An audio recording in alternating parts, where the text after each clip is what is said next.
പ്രിയപ്പെട്ടവരെ, എൻ്റെ പേര് Justin George. I am from Gallant AS academy. അപ്പോൾ ഈ വീഡിയോയിൽ നമ്മൾ എന്താ ഉദ്ദേശിക്കുന്നതെന്ന് വെച്ച് കഴിഞ്ഞാൽ, ഇതിപ്പം 2026 happy new year to everyone. ചുരുങ്ങിയ മാസങ്ങളെ നമ്മുടെ മുമ്പിലുള്ളൂ. മെയ്യിൽ UPSCൻ്റെ CSE പ്രിലിംസ് എക്സാമാണ്. അപ്പം ഈ ചുരുങ്ങിയ സമയത്തിനുള്ളിൽ എങ്ങനെ നല്ല രീതിയിൽ പ്രിപ്പയർ ചെയ്ത് നമുക്ക് പ്രിലിംസ് ക്രാക്ക് ചെയ്യാം എന്നുള്ളതാണ് ക്വസ്റ്റ്യൻ മാർക്ക്. നിങ്ങൾക്ക് തന്നെ അറിയാം, ചിലപ്പം ഭയങ്കര നോളജ് ഉണ്ട് എന്ന് പറയുന്ന, അല്ലെങ്കിൽ ഭയങ്കര ഇൻ്റലിജൻ്റ് ആണെന്ന് പറയുന്ന ഒരുപാട് പേർക്ക് പ്രിലിംസ് ഒരുപാട് തവണ എഴുതിയിട്ട് പോലും ക്രാക്ക് ചെയ്യാൻ പറ്റുന്നില്ല.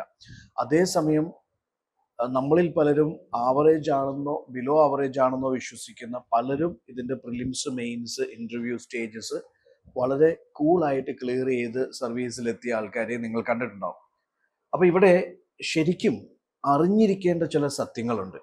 നിങ്ങൾ ഈ ഒരു 4 മാസം അല്ലെങ്കിൽ കഷ്ടിച്ച് 5 മാസം കൊണ്ട് പഠിച്ച് പ്രിലിമിനറി എക്സാമിനേഷൻ ക്ലിയർ ചെയ്യാൻ ആഗ്രഹിക്കുന്നുണ്ടെങ്കിൽ തീർച്ചയായിട്ടും ഈ വീഡിയോ അവസാനം വരെ ഒന്ന് കാണുക.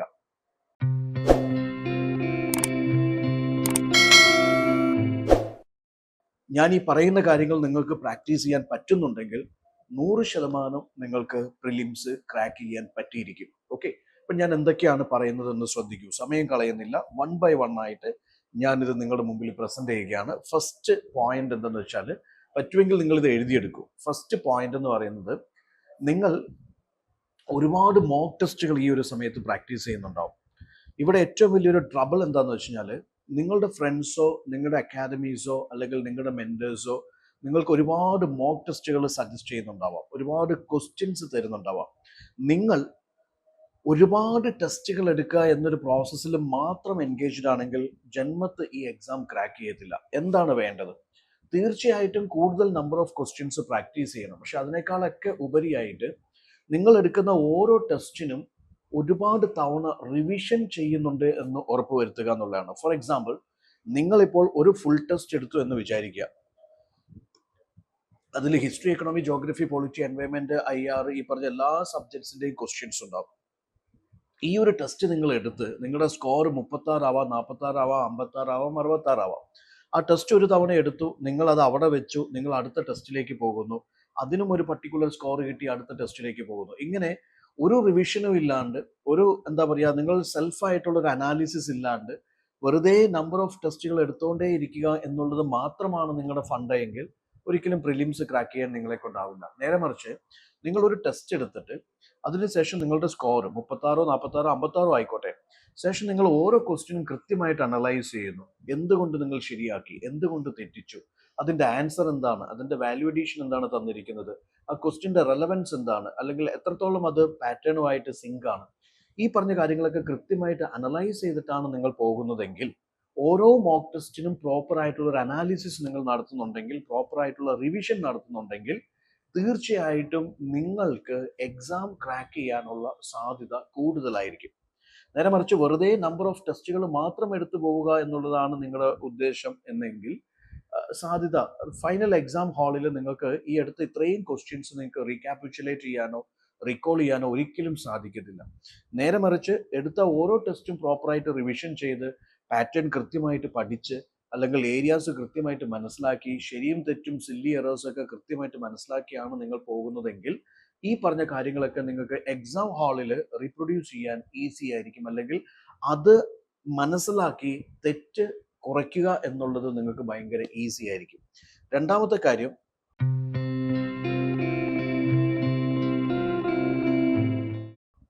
നിങ്ങളുടെ എപ്പോഴും പ്രശ്നം എന്താണെന്ന് വെച്ചാൽ, ഈ എന്താ പറയുക, എലിമിനേഷൻ പ്രോപ്പറായിട്ട് വർക്കൗട്ട് ആവുന്നില്ല എന്നുള്ളതാണ്. നിങ്ങൾ ഒരുപാട് സില്ലി എറേഴ്സ് ഉണ്ട്. ഞാനിപ്പോൾ കുറച്ച് ഉദാഹരണങ്ങൾ പറയാം. ഇപ്പൊ ഇവിടെ എന്താ പറയുക, ഒരു പർട്ടിക്കുലർ സംഭവമാണ്, ഏറ്റവും കോമൺ ആയിട്ടുള്ളൊരു സംഭവമാണ് ഈ പറയുന്ന നോട്ട് അല്ലെങ്കിൽ ഇൻകറക്റ്റ് എന്നുള്ള വേർഡ് കാണാണ്ടിരിക്കുക എന്നുള്ളത്.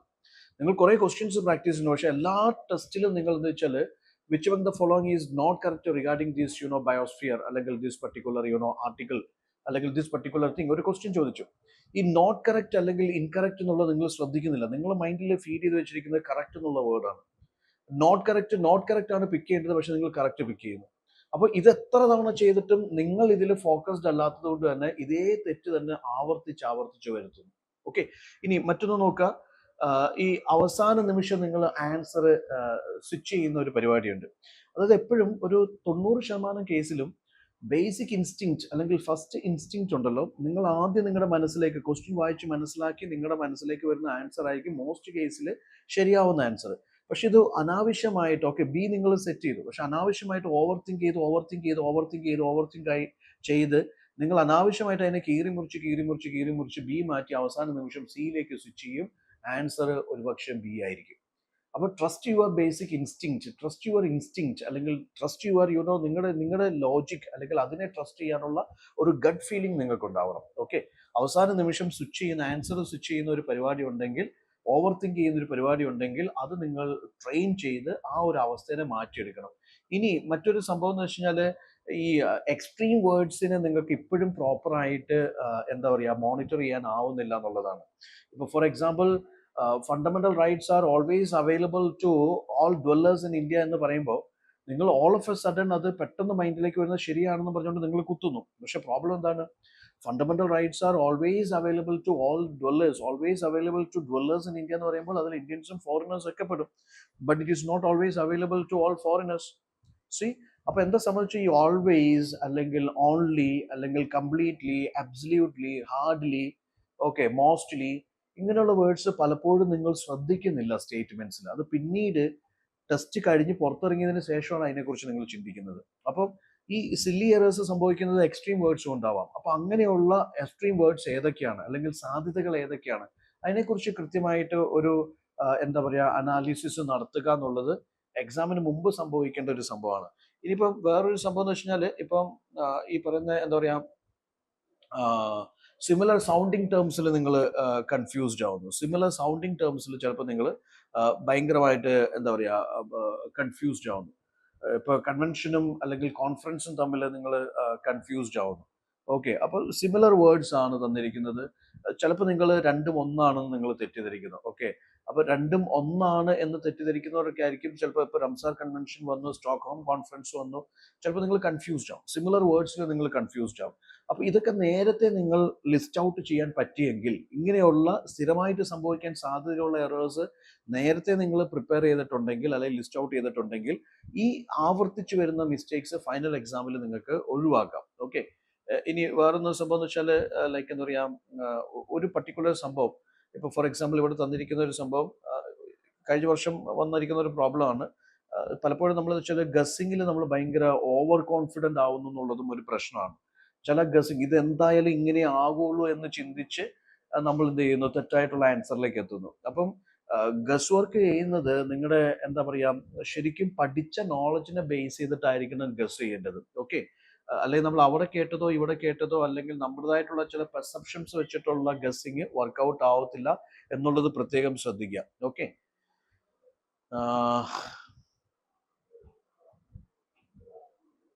പിന്നെ ഈ ഒരു പ്രശ്നമുണ്ട്. ഐ മീൻ, നിങ്ങൾ ഈ അവസാന നിമിഷം നിങ്ങൾ റഷ് ചെയ്യുന്ന ഒരു പ്രോബ്ലം ഉണ്ട്. ഓക്കെ, അവസാന നിമിഷം റഷ് ചെയ്യുന്ന ഒരു പ്രോബ്ലം, അത് വലിയൊരു പ്രോബ്ലം തന്നെയാണ്. ആദ്യം കുറേ സമയം ഇൻവെസ്റ്റ് ചെയ്യുന്നു, അവസാനം നിങ്ങൾ റഷ് ചെയ്യുന്നു. അപ്പോൾ ഈ ടൈം മാനേജ്മെന്റ് വലിയൊരു എലമെന്റ് ആണ് പ്രിലിംസ് എക്സാമിനേഷനിൽ. അത് നിങ്ങൾ മസ്റ്റായിട്ടും ഇപ്പോഴേ ശ്രദ്ധിക്കേണ്ട കാര്യമാണ്. ഒരു ക്വസ്റ്റ്യൻ സോൾവ് ചെയ്യാൻ എത്ര മിനിറ്റ് എടുക്കണം എന്നുള്ളത് നിങ്ങൾ കൃത്യമായിട്ട് സ്റ്റഡി ചെയ്ത് കാൽക്കുലേറ്റ് ചെയ്ത് മുന്നോട്ട് പോയെങ്കിൽ മാത്രമേ അറ്റ്ലീസ്റ്റ് 100 ക്വസ്റ്റ്യൻസിൽ ഒരു 90+ ക്വസ്റ്റ്യൻസ് നിങ്ങൾക്ക് ആൻസർ ചെയ്യാൻ പറ്റത്തുള്ളൂ. ഓക്കെ, പിന്നെ ഈ പറയുന്ന ഒരു ഹാൻഡ് ഐ മിസ്മാച്ച് കാരണം നിങ്ങൾ ചിലപ്പം ബബിൾ ചെയ്യുന്ന, ഐ മീൻ ഈ ബബിൾസ് ഉണ്ടല്ലോ, OMRലെ ബബിൾസ് നിങ്ങൾ ചിലപ്പം എന്ത് ചെയ്യുന്ന വെച്ചാൽ തെറ്റിക്കാറുണ്ട്. ഫോർ എക്സാമ്പിൾ, ചിലർ ക്വസ്റ്റ്യൻ ആൻസേഴ്സ് എല്ലാം ടിക്ക് ചെയ്യും, അവസാനമായിരിക്കും OMR ഐ മീൻ ഈ ബബിൾസ് ഷെയ്ഡ് ചെയ്യുന്നത്. അപ്പം ഹാൻഡ് ഐ കോർഡിനേഷന്റെ മിസ്മാച്ച് കാരണം ചിലപ്പോൾ ബി ചെയ്യേണ്ടടുത്ത് സി ചെയ്യും, അല്ലെങ്കിൽ സി ചെയ്യേണ്ടടുത്ത് ഡി ചെയ്യും, എ ചെയ്യേണ്ടടുത്ത് ബി ചെയ്യും. അങ്ങനെ വരുന്ന പ്രോബ്ലംസ് ഉണ്ട്. അപ്പോൾ അതൊക്കെ ഇപ്പോഴേ നിങ്ങൾ റെഡിയാക്കി എടുത്തെങ്കിൽ മാത്രമേ ലാസ്റ്റ് മിനിറ്റിൽ നിങ്ങൾക്ക് ഈ പ്രശ്നങ്ങൾ എന്ത് ചെയ്യാൻ പറ്റുള്ളൂ, നിങ്ങൾക്ക് ക്ലിയർ ചെയ്യാൻ പറ്റുള്ളൂ. പിന്നെ ഈ പറയുന്ന മാപ്പ് ഡയറക്ഷൻസ് ഒക്കെ നിങ്ങൾ മിസ്റീഡ് ചെയ്യുന്ന ഒരു പ്രശ്നം. ചിലപ്പോൾ ഈസ്റ്റിൽ നിന്ന് വെസ്റ്റിലേക്ക്, അല്ലെങ്കിൽ വെസ്റ്റിൽ നിന്ന് ഈസ്റ്റിലേക്ക് മഹാജൻപദാസിനെ ഓർഗനൈസ് ചെയ്യുക എന്ന് പറയുന്നു. പക്ഷെ നിങ്ങൾ ചിന്തിക്കുന്നത് ഈസ്റ്റ് വെസ്റ്റ് എന്ന് പറയുമ്പോഴത്തേക്ക് നിങ്ങൾ വെസ്റ്റ് ഈസ്റ്റ് എന്നായിരിക്കും ചിന്തിക്കുന്നത്. അപ്പോൾ ഈ പ്രോബ്ലംസ് ഒക്കെ എല്ലാവർക്കും ഉള്ള പ്രോബ്ലംസ് ആണ്. നിങ്ങൾ എപ്പോഴും കാണേണ്ട ഒരു സംഭവം എന്താണെന്ന് വെച്ചാൽ, പ്രോബ്ലംസ് ഇറ്റ് ഈസ് നിങ്ങൾക്ക് മാത്രമുള്ളതല്ല, എല്ലാവർക്കും ഉള്ളതാണ്. അവരൊക്കെ ഇതിനെ ഓവർകം ചെയ്യുന്നത് കോൺസ്റ്റന്റ് ആയിട്ടുള്ള പ്രാക്ടീസിലൂടെയാണ്. പിന്നെ ഒരു പ്രശ്നം എന്ന് വെച്ചാൽ ഈ ആദ്യത്തെ 5 ക്വസ്റ്റ്യൻസ് ഭയങ്കര സ്ട്രെയിഞ്ച് ഡിഫിക്കൽട്ട് ക്വസ്റ്റ്യൻസ് കാണുമ്പോൾ കംപ്ലീറ്റ് കോൺഫിഡൻസ് ഇരിഞ്ഞു പോകുന്ന ഒരവസ്ഥയുണ്ട്. അതിനെ നിങ്ങൾക്ക് ഓവർകം ചെയ്യാൻ പറ്റണം.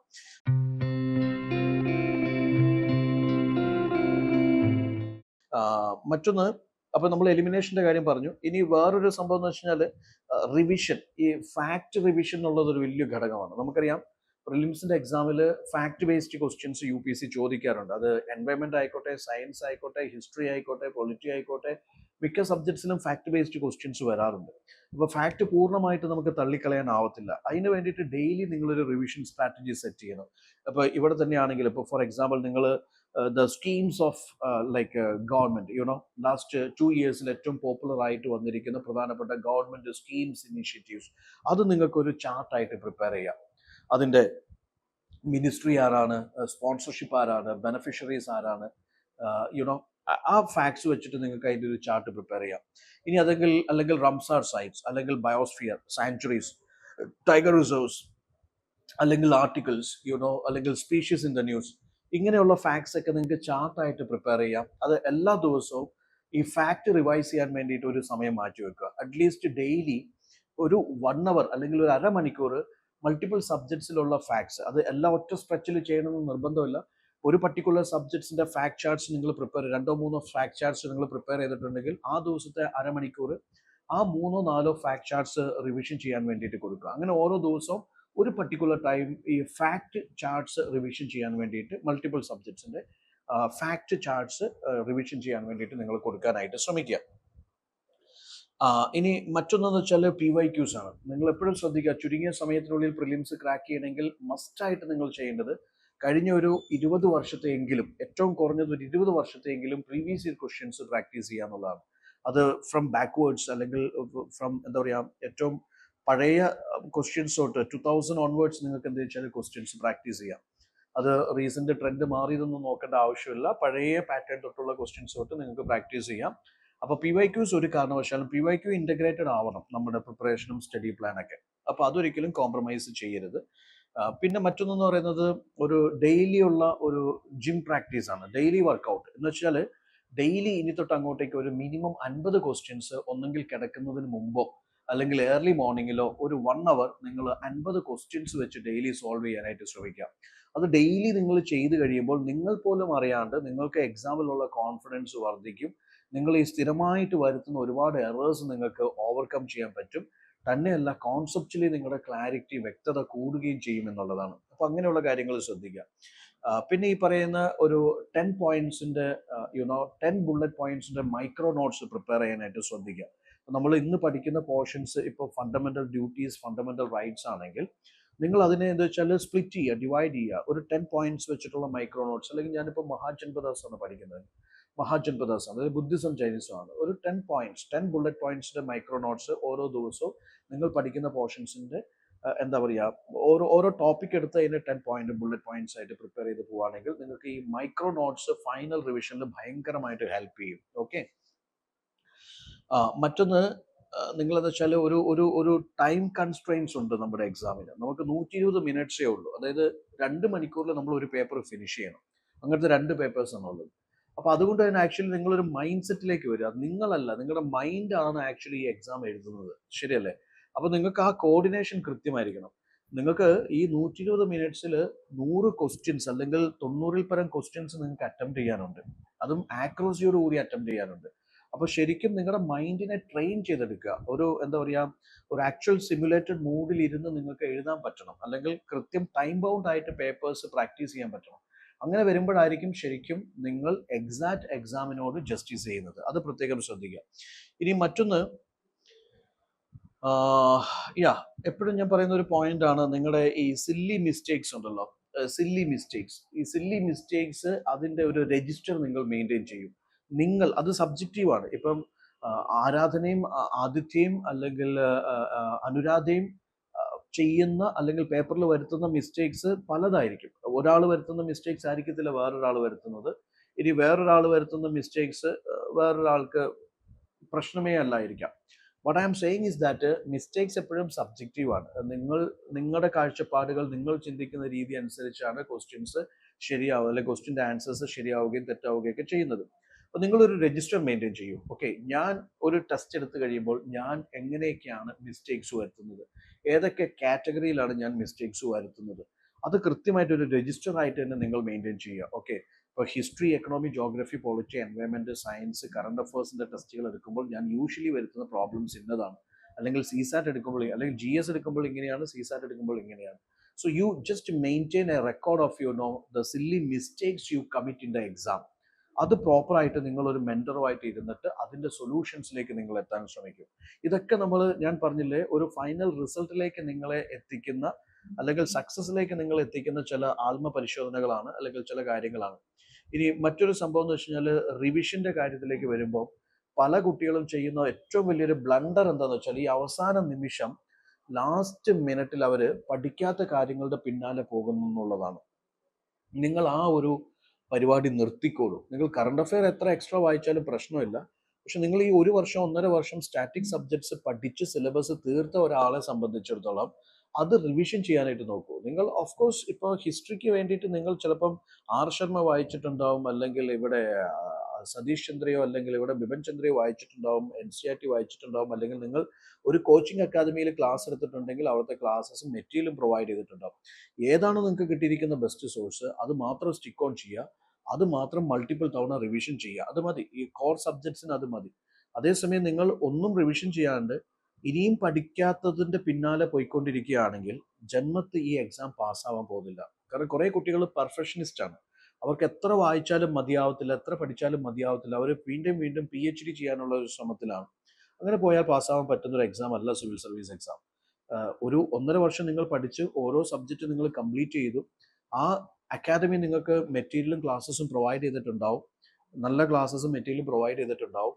അത് നല്ലോണം റിവിഷൻ ചെയ്യും. അതൊരു 10 തവണ റിവിഷൻ ചെയ്യും. എങ്ങനെയൊക്കെ റിവിഷൻ ചെയ്യണം എന്നുള്ളത് അതാത് ഫാക്കൽറ്റീസ്, അല്ലെങ്കിൽ അതാത് അക്കാദമിയിലെ നിങ്ങളുടെ മെൻറ്റേഴ്സ് നിങ്ങൾക്ക് കൃത്യമായിട്ടുള്ള ഒരു സീക്രട്ട് കോഡ് പറഞ്ഞു തന്നിട്ടുണ്ടാവും, അല്ലെങ്കിൽ പറഞ്ഞു തരണം.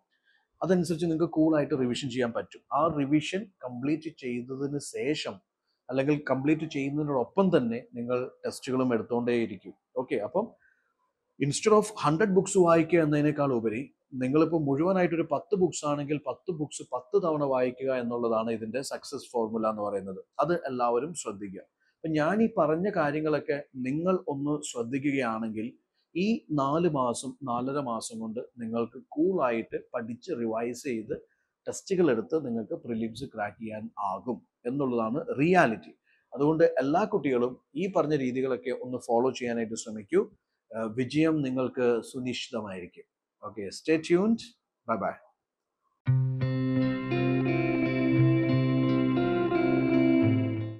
Gallant IAS, chasing your passion to ace.